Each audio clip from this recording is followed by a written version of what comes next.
सजावट में सबसे अच्छे फूल लगाना। पूरी हवेली महकनी चाहिए, किसी भी चीज की कोई कमी नहीं होनी चाहिए। आखिर हमारी बेटी की शादी है। सरपंच जी आप चिंता ना करें। और हाँ, मेहमानों का खास ख्याल रखना। तुम जाओ बादाम का दूध और शरबत ले आओ। ठीक है। अरे वीना, क्या हुआ? तुम बहुत डरी हुई लग रही हो। भाई आज तो तुम्हें खुश होना चाहिए, तुम्हारी बेटी सुहागन होने जा रही है। अपनी बेटी की ब्याह के लिए जितने सपने संजोए थे, सब के सब आज सच होने जा रहे हैं। तो फिर मेरी चिंता का कारण आप अच्छी तरह से जानते हैं। मुझे भी इस बात की चिंता है, लेकिन तुम डरो मत। मैंने सबको चौकन्ना कर रखा है। 2 पहलवानों को बंदूकों के साथ सोनिका के कमरे के बाहर तैनात कर दिया है। इस विवाह में कोई अड़चन नहीं आएगी, मुझ पर भरोसा रखो। भगवान करे सब ठीक ठाक हो जाए और मेरी बेटी सोनिका के जीवन में कभी भी कोई अड़चन ना आए। आप क्या सोच रहे हैं? मीना, मैं सोच रहा था हमें सीआईडी की मदद ले लेनी चाहिए। एक बार तो उन्हें इत्तला कर देना चाहिए। हाँ, ये बिल्कुल ठीक कह रहे हैं आप। मैं अभी सीआईडी की ऑफिस जाता हूँ। लेकिन यहाँ पर सारी चिंता मत करो, यहाँ पर किसी को कुछ पता नहीं चलेगा। सब तैयारियां ठीक ठाक चल रही हैं। सुरक्षा का बंदोबस्त कड़ा है। तुम बस अपने आंख और कान खुले रखना और बाहर देखते रहना। जी ठीक है, मैं ध्यान रखूंगी। लेकिन आप मुहूर्त से पहले आ जाना, वरना। चिंता मत करो, मैं जल्द ही वापस आ जाऊँ। सब ठीक हो जाएगा।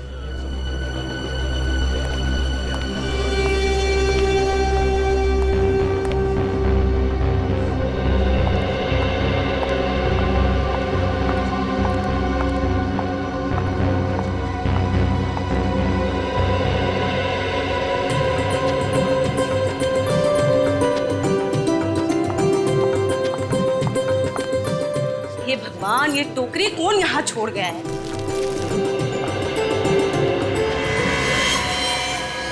क्या है?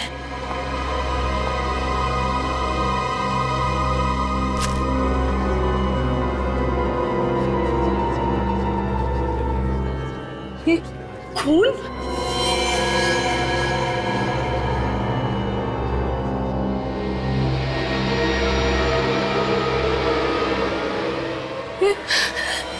इतना सारा खून यहाँ कैसे आया? यहाँ पर तो कोई है भी नहीं। फंस क्यों रहा है? खींच क्यों नहीं रहा है?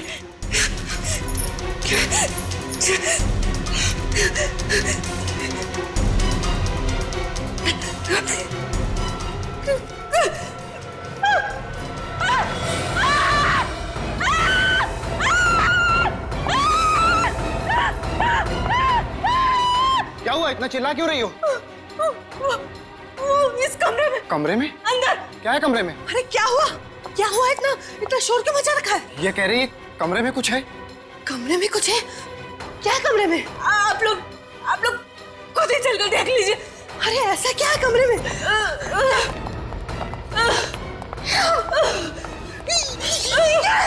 ये खून कैसा? हाँ? किसका खून है? वो बिस्तर के पीछे। बिस्तर के पीछे? बिस्तर के पीछे क्या? हे भगवान! ये क्या? हाँ? ये यहाँ कैसे है? क्या हुआ मालकिन? आप लोगों के होते हुए ये कैसे हो गया? हाँ? कैसे हो गया? मालकिन, हम तो अपनी जगह पर थे, हमें नहीं पता ये सब कैसे हुआ। एक मिनट। अगर आप लोग अपनी जगह छोड़कर आए हो तो फिर? हे भगवान! हटो मेरे रास्ते से! हटो! सर ये देखिए, उसकी बैंक की डिटेल्स और बाकी सारे फोटोग्राफ्स। ये देखो।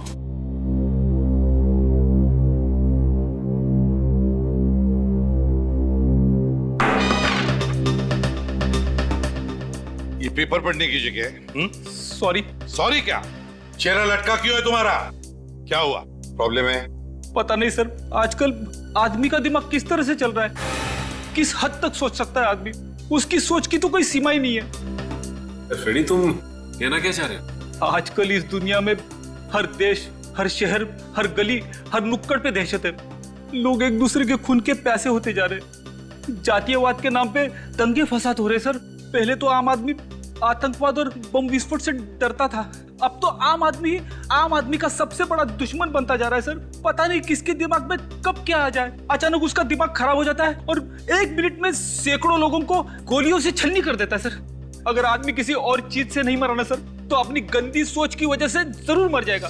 रेडी, जो तुम कह रहे हो ना, सिर्फ उतना ही नहीं, इस दुनिया में अच्छाइयां भी है, समझे? ये दुनिया अब भी और आज भी उतनी ही खूबसूरत है, समझे? रो मत, हाँ? सर जी, मेरी मदद करो प्लीज। किस तरह की मदद, और आप है कौन? जी, मैं बंगरगढ़ गांव का सरपंच यशवर्धन हूँ। लेकिन किस तरह की मदद चाहिए आपको? दरअसल आज इस वक्त मेरे गांव बंगरगढ़ में मेरी बेटी सोनिका की शादी की तैयारियां चल रही हैं। सरपंच जी, आपकी बेटी की शादी है, ये तो बड़ी खुशी की बात है? तो इसमें हम क्या मदद कर सकते हैं? सर, मैं चाहता हूं कि आप लोग मेरे साथ मेरे गांव बंगरगढ़ आए, ये देखने के लिए कि शादी में सब कुछ ठीक ठाक चल रहा है या नहीं। एक मिनट सरपंच जी, कहीं आप हमसे हिफाजत तो नहीं चाहते? जी देखिए, ये हिफाजत वाला काम हम लोग नहीं करते हैं। जी, मैं जानता हूँ, मगर मैंने आप लोगों के बारे में बहुत सुना है, बड़ी उम्मीदें लेके आया हूँ आप लोगों के पास। देखिए यशवर्धन जी, आप समझने की कोशिश कीजिए। अच्छा जी, तो इतना कीजिए कि आप लोग मेरे साथ मेरे गांव आइए, मेरी बेटी सोनिका की शादी में शामिल होइए, खाइए पीजिए, शादी का आनंद लीजिए, बस इतनी विनती है आपसे। सिर्फ यही वजह है, और तो कोई बात नहीं है यशवर्धन जी? जी नहीं।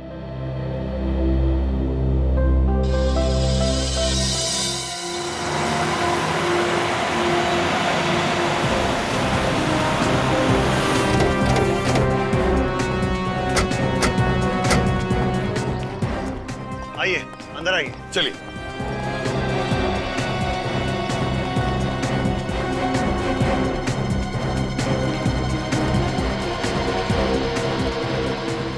अरे सब लोग कहाँ हैं? वही तो है? हो क्या रहा है यशवर्धन जी? आप तो कह रहे थे कि शादी की तैयारियां चल रही है, फिर बाकी के लोग कहाँ हैं घर के? मैं भी यही सोच रहा हूँ सर, सब गए कहाँ? मेरा परिवार, रिश्तेदार, सारे मेहमान, कर्मचारी। जब मैं यहाँ से निकला था तो पूरे घर में चहल पहल थी। हे भगवान, मेरी बच्ची! ये आवाज, ये तो किसी की रोने की आवाज है। लगता है घर के पीछे से आ रही है, चलो देखते हैं। हाँ, ये आवाज घर के पीछे से ही आ रही है। हे भगवान, मेरी गैरहाजिरी में कहीं कोई अनर्थ तो नहीं हो गया? यहाँ से आइए। हे भगवान, यहाँ पर सोनिका! अरे हे भगवान! सोनिका, सोनिका, सोनिका, ये क्या हो गया? आपने आने में बहुत देर कर दी। हमारी बच्ची सोनिका में हमेशा के लिए छोड़कर चले गए। आप जरा प्लीज पीछे हटिए। सोनिका!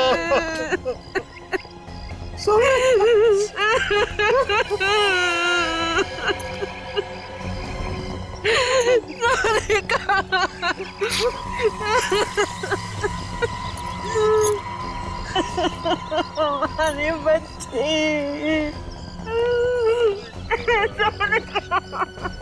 ऐसा लगता है किसी ने ऊपर से इसे धक्का दिया है। वही तो, सिर के पीछे वार करने के बाद फिर ऊपर से नीचे क्यों फेंका? इसका घाव काफी गहरा है, ऐसा लगता है किसी ने किसी भारी चीज से मारा है। वही तो, लेकिन एक बात समझ में नहीं आ रही है, सिर के पीछे इतनी जोर से भारी चीज से वार करने के बाद फिर ऊपर से नीचे क्यों फेंका?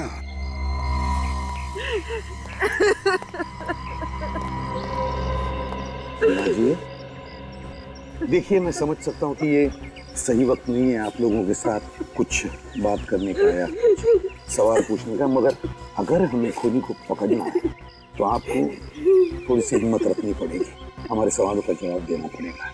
एक बात बताइए, जब यशवर्धन जी हमें बुलाने आए थे उस वक्त, मतलब यहाँ से हमारे पास आकर फिर हमारे साथ आने के बीच में क्या हुआ था घर में? सब कुछ इतना जल्दी में हो गया कि कुछ पता ही नहीं चला। पहले कमरे में वो खून, उसके बाद वो कटा हुआ हाथ, उसके बाद मैं सोनिका के कमरे में ऊपर गई तो फिर सोनिका! दरवाजा तो खुला है। सोनिका! कमरे में कोई नहीं। सोनिका! कहाँ चली गई मेरी बच्ची? सोनिका! खिड़की की तरफ क्यों जा रहा है खून? सोनिका! यशोवर्धन जी, आपकी गैर हाजिरी में बहुत कुछ हो गया है। अगर मैं घर छोड़कर गया ही नहीं होता तो ये सब कुछ नहीं होता। हम आपका दुख समझ सकते हैं।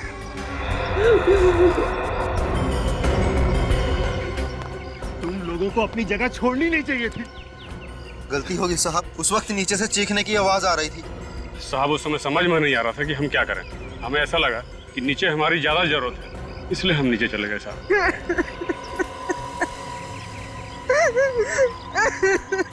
वीणा जी, क्या आप हमें वो जगह दिखा सकती है जहां पर वो खून और हाथ मिला? प्लीज। जी। इस तरफ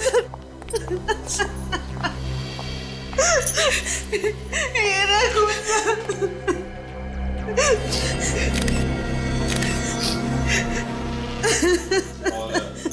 हाथ कहाँ है?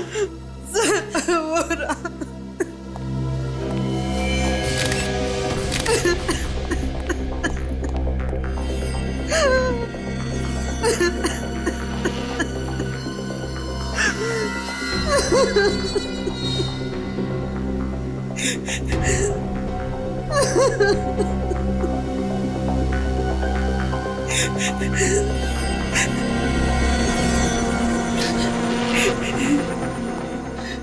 वीणा जी, यशोवर्धन जी, ये हाथ और ये खून दोनों भी नकली है।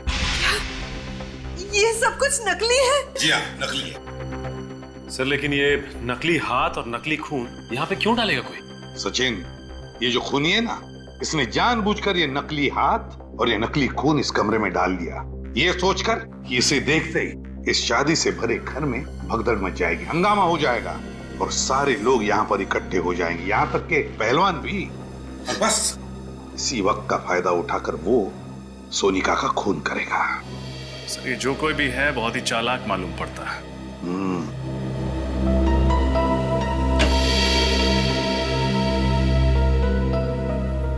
सर लगता है खूनी पीछे के दरवाजे से अंदर आया है। हाँ सच। अच्छा ये बताइए कि जब आप कमरे के अंदर आई तो क्या दरवाजा खुला हुआ था? हाँ साहब, खुला हुआ ही था। लेकिन उसे अंदर आते हुए किसी ने देखा कैसे? तो किसी ने तो देखा होगा। मैंने तुम लोगों को कितनी बार कहा था कि घर के सारे खिड़की दरवाजे हमेशा बंद रखो। यशोवर्धन जी प्लीज, आप जरा शांत हो जाइए और चलिए हमें सोनिका का कमरा दिखाइए। ये रहा कमरा। माय गॉड,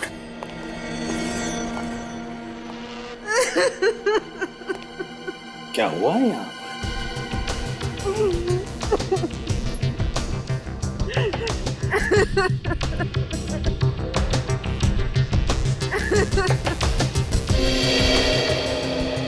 ये क्या है?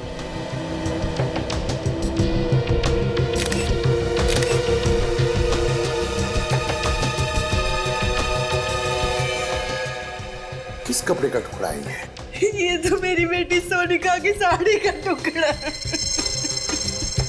माय गॉड, सोनिका की साड़ी का टुकड़ा। लगता है खूनी ने सोनिका को यहाँ इस खिड़की में से नीचे फेंक दिया और बेचारी नीचे गिरते वक्त उसकी ये साड़ी उस खिड़की में अटक गई और ये कपड़े का टुकड़ा वहां मिल गया।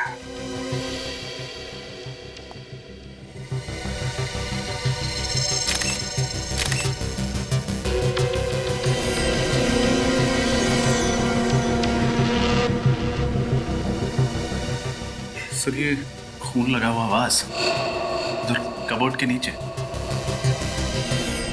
खून लगा हुआ वास। मीना जी, क्या ये वाज आपके घर का है? नहीं सर, ये हमारे घर का नहीं। नहीं जी नहीं। तो इसका मतलब है खूनी ये वाज बाहर से लेकर आया और फिर इसी वाज से सोनिका के सिर पर पीछे से वार कर दिया। हे भगवान, हम गांव वालों से क्या गलती हो गई? कैसा श्राप दे दिया तूने? हमारी बेटी को भी खा गया ये श्राप। एक मिनट यशोवर्धन जी, क्या कहा आपने? श्राप? कैसा श्राप?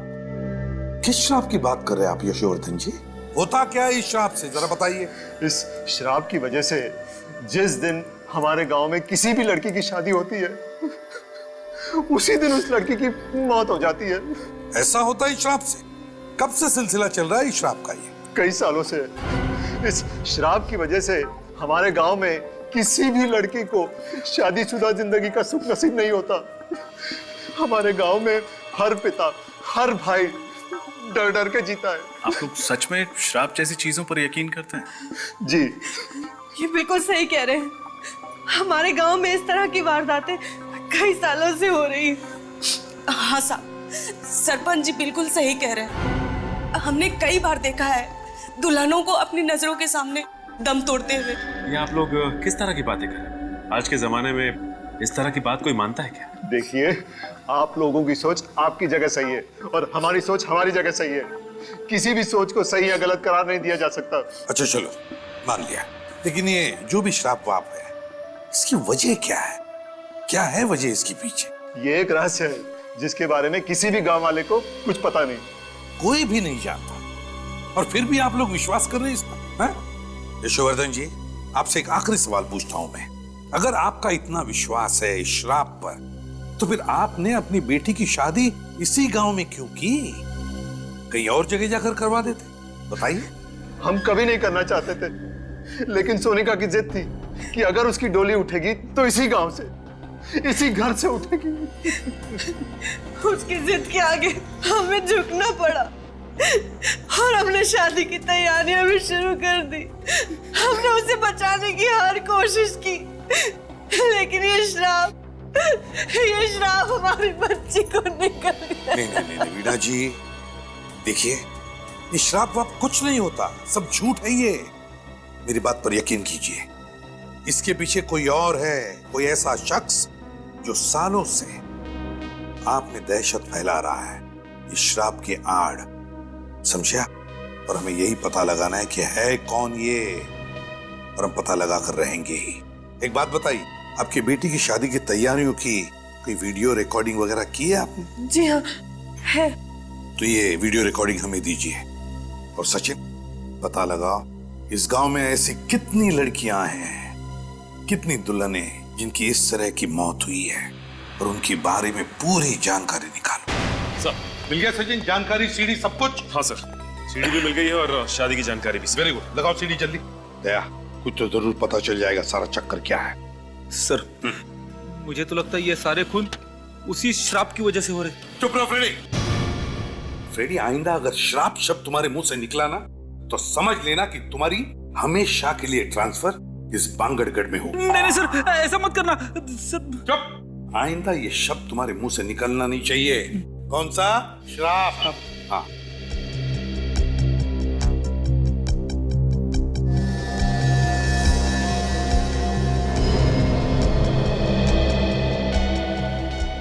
ये देखो, ये नौकरानी बाहर आ गई। गड़बड़ हो गई है, घर के सारे लोग इकट्ठा हो गए। नौकरानी कुछ कह रही है। ये सारे के सारे इस कमरे के अंदर गए। इसी कमरे में वो नकली हाथ और नकली खून मिला था। देखो, दोनों पहलवान भी आ गए, चौकीदार ये भी अंदर गए। इसका मतलब है घर के सारे लोग इस कमरे के अंदर हैं। ये कौन है? ये लाल साड़ी वाली औरत? अरे, तो ऊपर जा रही है। सर, यहाँ पे भगदड़ मच गई, बाकी के सारे लोग इस कमरे में गए। ये ऊपर की तरफ जा रही है। ऊपर तो सोनिका का कमरा है सर। हाँ, ऊपर तो सोनिका का कमरा है। देखा फ्रेडी, ये कोई श्राप वाप का चक्कर नहीं, ये इस लाल साड़ी वाली औरत का चक्कर है।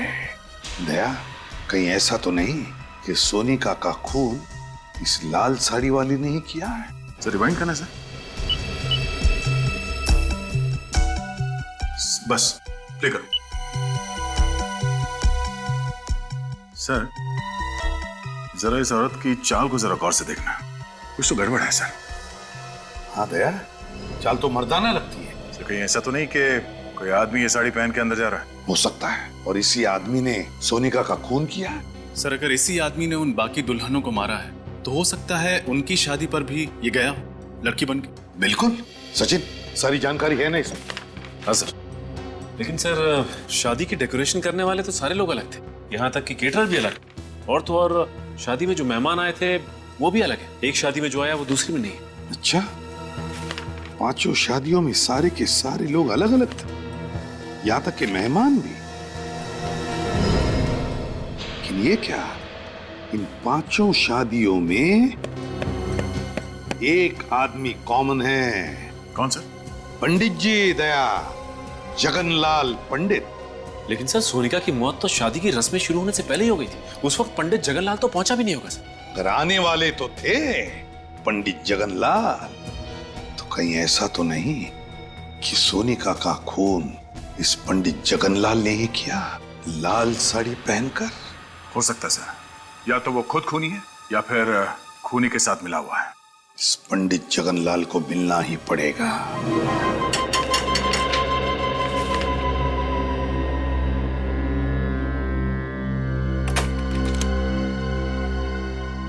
आप लोग सीआईडी से है ना? आइए। अरे वाह, बड़ी जल्दी पहचान लिया आपने। हाँ वो तो है। छोटा सा गांव है ना, मगर सीआईडी वाले हमारे द्वार। कहिए क्या समस्या है? सब कुछ कुशल मंगल तो है ना? पंडित जी, अगर सब कुछ कुशल मंगल होता तो हम लोग यहाँ पे नहीं आते। वैसे आप तो जानते ही होंगे ना कि आपके ही गांव की एक लड़की सोनिका, उसका खून हो गया। हाँ मैं जानता हूँ, बहुत बुरा हुआ। सोनिका बिटिया को मैं बहुत अच्छी तरह से जानता था, मैं ही उसकी शादी करवाने वाला था। ये हम जानते हैं पंडित जी। आप ये बता सकते हैं कि सोनिका का खून किसने किया होगा? देखिए श्रीमान, हम पंडित हैं, हमारा काम रिश्ते जुड़वाना और शादियां करवाना है, बाकी किसी चीज से हमारा कोई संबंध नहीं है। ये तो पंडित जी आप ये भी नहीं जानते होंगे कि अब तक आपके गांव में जितनी भी दुल्हनों की हत्या हुई है वो किसने की? नहीं श्रीमान, उन लड़कियों का भी खून किसने किया और क्यों किया इस बारे में मुझे कुछ पता नहीं है। ये सारी बातें मेरी समझ से परे है। लेकिन पंडित जी, हमारी समझ में कुछ कुछ आ गया है। फिलहाल अभी हम लोग जा रहे हैं, लेकिन आपको परेशान करने दोबारा आएंगे। जी जरूर। अब बर्दाश्त नहीं हो रहा है, बहुत हो गया। अब मुझे बात करनी पड़ेगी। हेलो, बात करिए उससे मेरी। हाँ हाँ उसी से। देखो सीआईडी वाले आए थे मेरे घर पर, पूछताछ कर रहे थे। देखो बर्दाश्त नहीं होता मुझसे। हाँ ठीक है, मैं मिलने आ रहा हूँ तुमसे, पर आखिरी बार। इधर ही आ रहा है।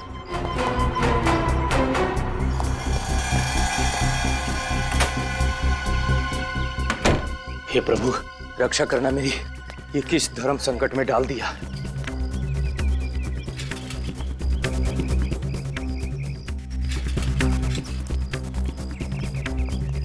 आज तो उसे मुझे बताना ही पड़ेगा। एक पंडित के घर में सीआईडी, और इस सालों की कमाई इज्जत खाक में मिल जाएगी। समझ जा पंडित, मैं तो उससे मिलना ही नहीं चाहता हूँ। आज दूध का दूध पानी का पानी हो ही जाएगा। आज उससे मैं कह ही दूंगा कि तुम्हारे पाप के किसी भी भागीदार बनने वाला नहीं हूं मैं।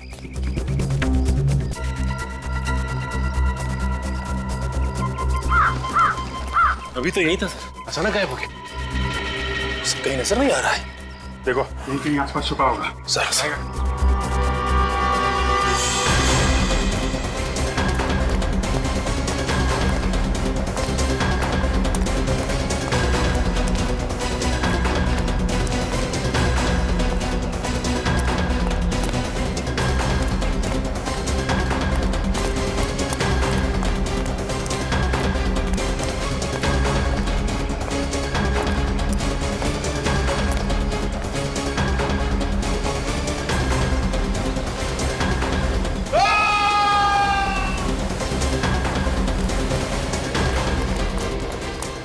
कहीं जगनलाल की आवाज तो नहीं थी? सर आवाज यही कहीं से आई। इस तरफ। अरे यहाँ तो भीड़ जमा है। जगनलाल के साथ एक्सक्यूज मी, प्लीज हटिए, प्लीज हटिए हटिए हटिए, हमें तहकीकात करने दीजिए। और ना किसी भी चीज को हाथ मत लगाइएगा। हे भगवान, इस शापित गांव के एक लौते पंडित को भी आपने उठा लिया। अब क्या होगा हमारा? कल ही तो इन्हें मैं मंदिर के बाहर मिला था। सर खूनी ने चाकू पीठ में लगा छोड़ दिया है। सर लगता है खूनी ने चाकू फेंक के मारा होगा और भाग गया। अजीब सी बात है सर, एक गांव के पंडित को कोई क्यों मारना चाहेगा? अजीब बात तो इस गांव की हर एक चीज है, एक के बाद एक खून होते जा रहे हैं। और खूनी इतनी जल्दी जगनलाल को मार के कहां भाग गया? लेकिन आसपास चेक करो जरा। हटिए हटिए। सर कहीं ऐसा तो नहीं कि जगनलाल जिस आदमी से फोन पे आखिरी बार बात कर रहा था उसी ने इसे बुलाया यहाँ पे और मार दिया? जगनलाल को उसके इरादे पे शक नहीं हुआ होगा कि वो उसका खून करने वाला है। हाँ सर, इसने सीआईडी के आने की खबर दी होगी और उस आदमी ने इसका हमेशा के लिए मुंह बंद कर दिया। इसका मतलब सिर्फ हम ही नहीं, वो खूनी भी इन गलियों में भाग रहा था इस जगनलाल के पीछे। मौका पाते ही उसने चाकू मारा और भाग गया। हाँ सर, ये जो कोई भी है काफी चालाक आदमी है। सर हाँ सर, आसपास कुछ भी नहीं मिला। अच्छा, इसका थैला चक्कर लेना।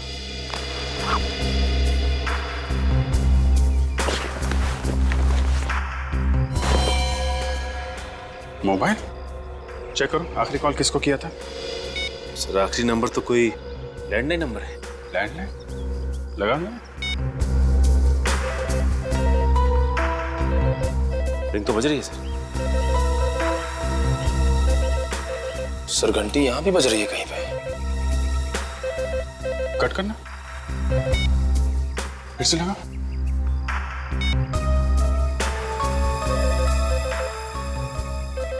घंटी की आवाज तो यहीं से आ रही है। इसका मतलब ये नंबर यहीं आसपास का है। चलो देखते हैं। निकल, बॉडी को फॉरेंसिक लैब भिजवा दो। सर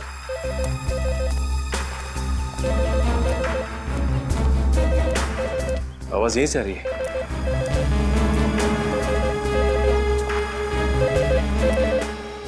रिंग यहाँ बज रही है। तो इस पीसीओ पे पंडित जगनलाल ने फोन किया था, लेकिन किसके लिए? दुकान वाला जानता होगा सर। दुकान वाला कहीं नजर नहीं आ रहा। दुकान खुली छोड़कर कहाँ जा सकते हैं? सचिन, गांव में ऐसा ही होता है, लोग एक दूसरे पे भरोसा करते हैं। हाँ सर, लेकिन अब पता कैसे लगेगा कि जगनलाल ने किसके लिए फोन किया था यहाँ पे? जी साहब, कुछ ये साहब। तुम इस दुकान के मालिक हो? हाँ साहब। ये दुकान छोड़ के कहाँ चले गए थे? साहब वो घर पे गया था साहब। घर पे गए थे।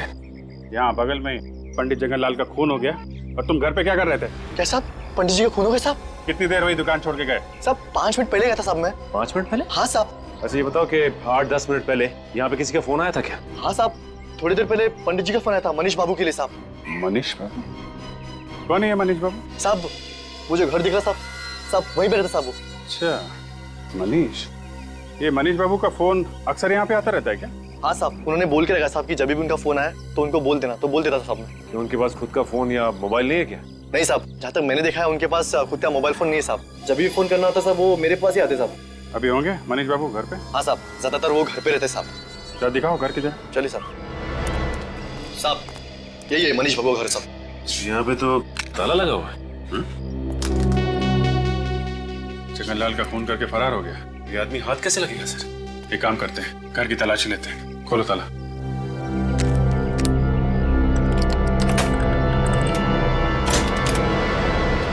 यहीं खड़े रहना। जी साहब।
हाँ सचिन,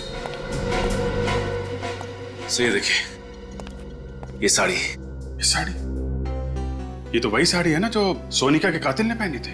हाँ सर, और हमने फुटेज में ये भी देखा था कि एक आदमी इस साड़ी को पहन के सोनिका के कमरे में घुस रहा था। इसका मतलब मनीष ने सोनिका का खून किया है। उसने पंडित जगनलाल का भी खून किया है। कहीं ऐसा तो नहीं थी इस गांव में जितनी दुल्हनों की हत्याएं हुई हैं, इन सब के पीछे ये मनीष ही है। एक काम करो, देखो और कुछ मिलता है क्या।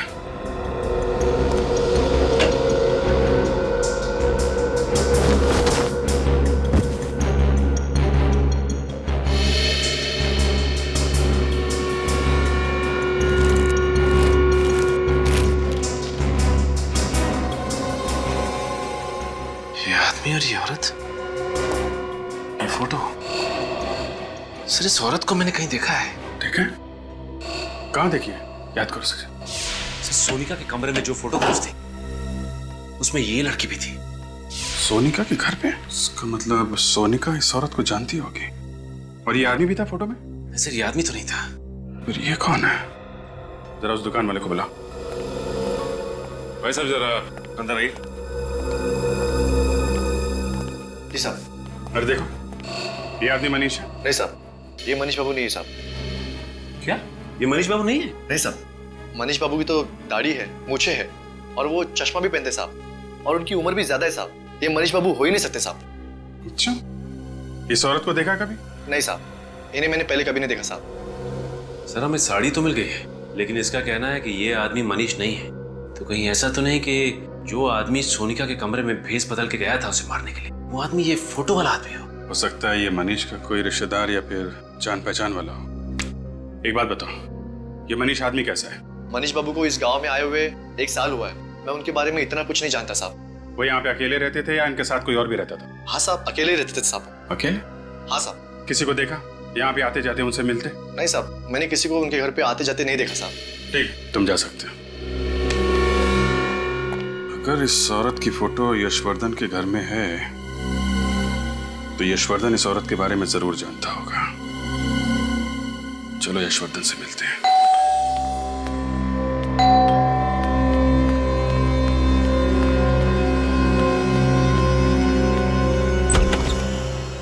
आप लोग आइए,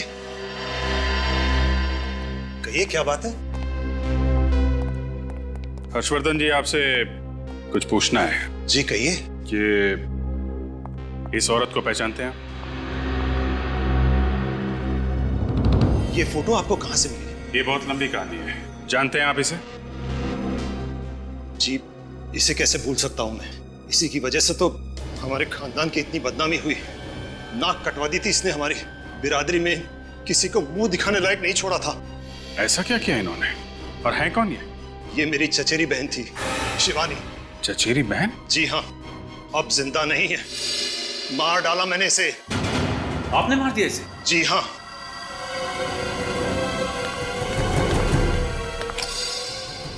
इसी बंदूक से मारा था मैंने उसे 15 साल पहले। क्यों? क्यों मारा आपने? शिवानी को धीरज से प्यार हो गया था और धीरज हमारी बिरादरी का नहीं था। और धीरज ये है? जी हाँ, यही है धीरज। इसी को लेकर आई थी यहाँ, मुंह काला करके, लाल टीका लगवाने, हमारा आशीर्वाद लेने। बाबा, ये धीरज है। इससे शादी करके मैं अपनी पूरी जिंदगी इसके साथ बिताना चाहती हूँ। शिवानी, इसे जीवन बिताना नहीं, जीवन बर्बाद करना कहते हैं। ये क्या कह रहे हैं आप? बेशरम, तू हमारे खानदान का नाम बर्बाद करना चाहती है? बाबा, आप कैसे सोच सकते हैं कि मैं ऐसा कोई कदम उठा सकती हूँ? बाबा, धीरज बहुत अच्छा लड़का है, आपको भी बहुत पसंद आएगा। बाबा, मैं तेरी हिम्मत कैसी हुई ऐसी बात करने की? अगर मुझे पता होता कि तुम हमारे खानदान का नाम इस तरह रोशन करेगी तो मैं तुझे पैदा होते ही मार देता। बाबा, आप मुझसे ऐसे कैसे बात कर सकते? मैंने कभी सोचा भी नहीं था कि आप मुझसे इतनी घिनौनी बात करेंगे। तू मुझे समझाने की बात कर रही है?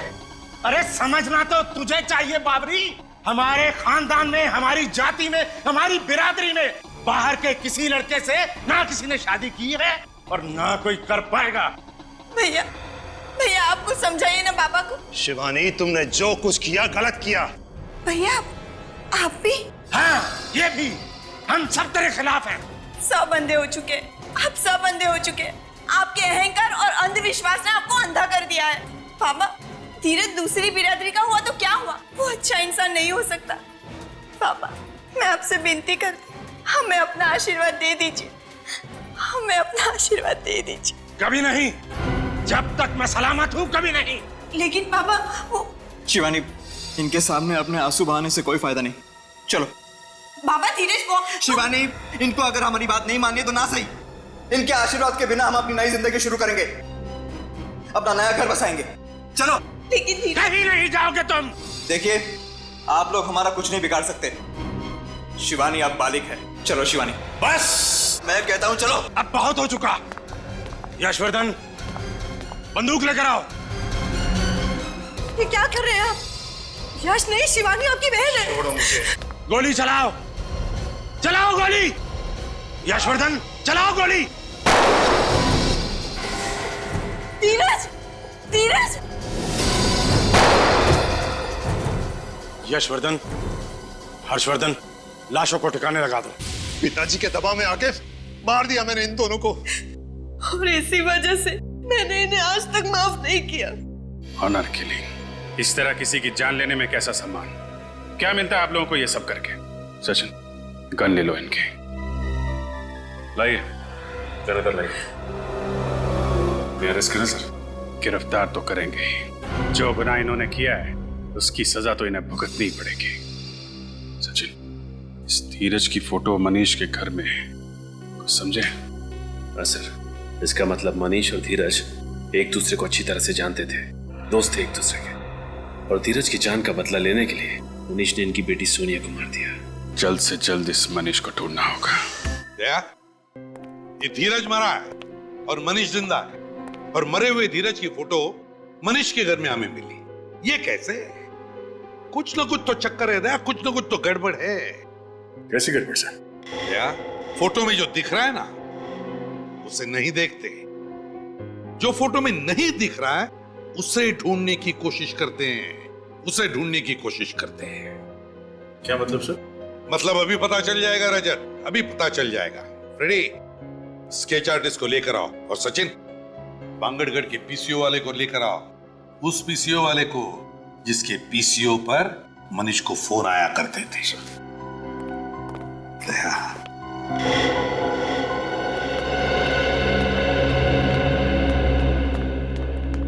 आइए।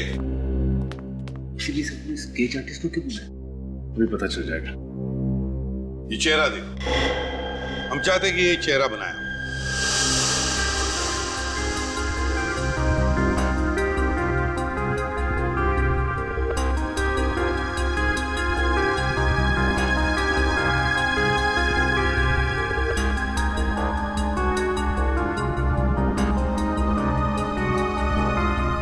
वाह, बढ़िया है।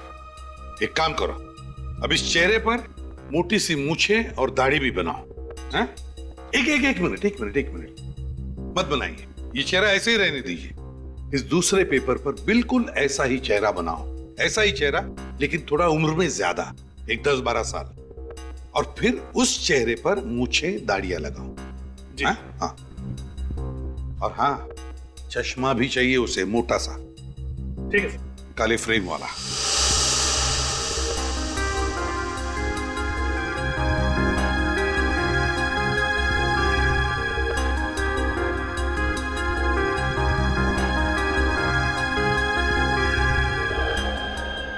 देखा दया, मेरा शक सही निकला। ये मनीष ही धीरज है?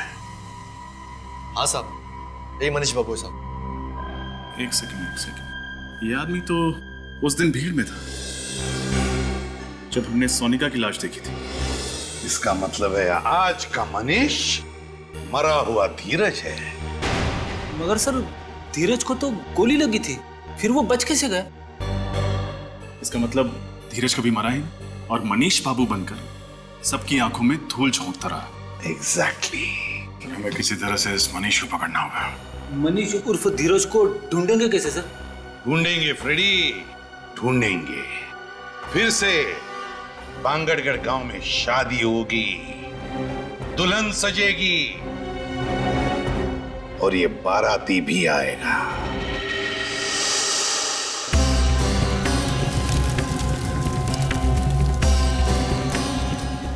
रजत, तैयार रहना, वो आएगा।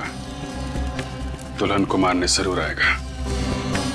दुल्हन को हम आज तक नहीं आने देंगे सर, आप फिक्र मत कीजिए, उसके आगमन के लिए हम पूरी तरह तैयार हैं।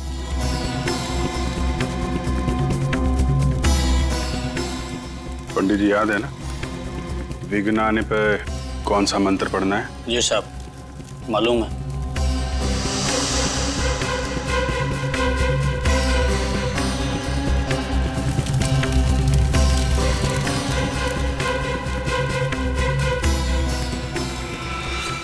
अरे, ये बिजली को क्या हुआ? खूनी आ चुका है। रजत, तैयार रहना। ये बिजली नहीं, कुछ और ही है। सही कहा तुमने, हमारे गांव के दुल्हनों पर किसी तरह का श्राप लगा है। ये बिजली उस श्राप की वजह से ही गई है। हाँ, ये श्राप कहीं हमें भी ना ले डूबे। हाँ, यहाँ से भाग जाने में हमारी समझदारी है। हमें शादी में आना ही नहीं चाहिए था। चलो यहाँ से। हाँ चलो। एक्सक्यूज मी, एक मिनट। कहाँ जा रहे हैं आप लोग? कोई भी कहीं नहीं जाएगा, बाहर नहीं जाएगा कोई भी। आप लोग यहीं रुकिए प्लीज, कहीं मत जाइए। देखिए हमें जाने दीजिए, हम लोग मरना नहीं चाहते। कुछ नहीं होगा, हम लोग यहाँ पर है ना। आप लोग प्लीज कोई बाहर नहीं जाएगा, यहीं रुकिए। साहब अभी तक वो नजर नहीं आया। तुम घबराओ मत, मैं देख के आता हूँ क्या हुआ है। रुकिए प्लीज। साहब वो अंदर आ गया, दुल्हन की तरफ बढ़ रहा है।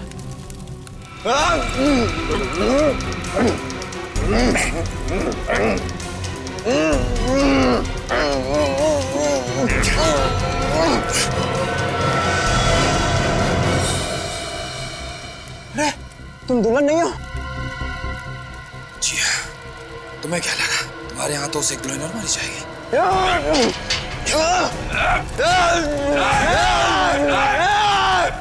आगे मत आना, जला दूंगा, जला दूंगा, जला दूंगा, सबको जला दूंगा, जला दूंगा, जला दूंगा, मैं जला दूंगा, मैं जला दूंगा, जला दूंगा, मैं जला दूंगा। मशाल लेके कहाँ भाग रहा? ओलंपिक खत्म हो गया, रुक जा। मैं जला, कहाँ जा रहा है? जला, मैं हाँ अपने आप को जला दूंगा, जला दूंगा, जला दूंगा। अपने आप को जला लेगा? मैं अपने आप को जला सकता हूँ। मनीष और धीरज, जिसने गांव की इतनी मासूम दुल्हनों को मौत के घाट उतारा है, सोनिका का और पंडित जगनलाल का खून क्या ऐसा अपराधी, क्या लगता है रजत अपने आप को जला पाएगा? नहीं सर, इसकी शक्ल देख के तो नहीं लगता। क्या बात कर रहे हो? आप लोगों को मेरी बातों पर यकीन नहीं आ रहा है? मैं खुद को जला सकता हूँ। अच्छा ठीक है, जला ले। देखो निकल गई सारी हवा। मैं अपने आप को पूरी तरह से जला दूंगा, सर से पांव तक जला दूंगा। नहीं सर, मुझे नहीं लगता ये अपने आप को जला सकता। देखिए माथे पे तो पसीना आ चुका है। और इसके पैर भी कांप रहे हैं। जलाओ, जलाओ, जलाओ तुझे, हैं? जलाओ।